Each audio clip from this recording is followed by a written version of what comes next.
C'est dans une pièce lumineuse, éclairée par une grande ouverture et recouverte de toiles, que votre voyage dans le passé débute.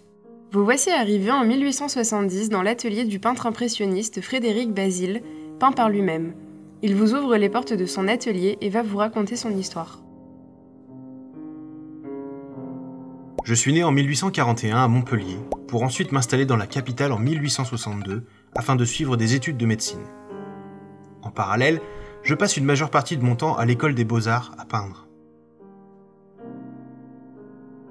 Je vous invite à me suivre dans mon atelier qui a donné son nom à mon célèbre tableau.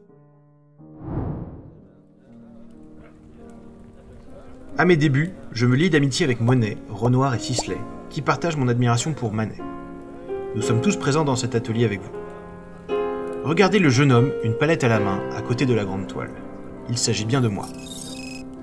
Je n'ai jamais eu la chance de connaître la célébrité, et ma carrière fut courte puisque je suis décédé à 28 ans lors de la guerre franco-prussienne. Cet atelier, je l'ai partagé pendant 2 ans avec Auguste Renoir à la fin des années 1870. J'ai aussi eu la chance de partager plusieurs ateliers avec tous les peintres présents ici.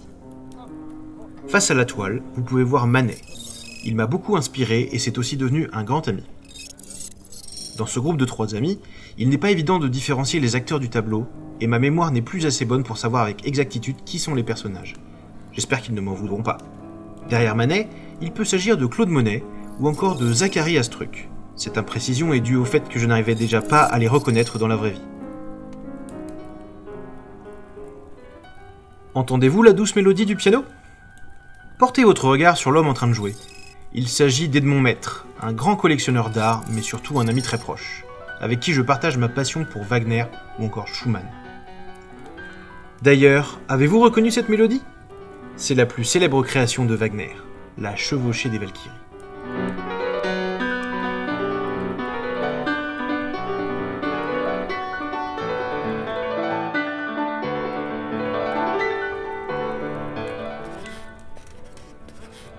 J'entends l'escalier qui grince, ainsi que des voix. Vous aussi ? On dirait bien que d'autres personnes se joignent à nous. Regardons à l'opposé du piano. Vous les voyez ? Zola dans les escaliers et Renoir juste en dessous sont en pleine discussion, probablement au sujet d'une des œuvres de Renoir. Vous avez dû remarquer que cette pièce est ornée de plusieurs tableaux, disposés un peu partout. Ce sont plusieurs de mes tableaux. Ils ont été refusés au Salon de la peinture et de la sculpture, comme la toilette, accrochée au-dessus du divan, et le pêcheur à l'épervier, en haut à gauche.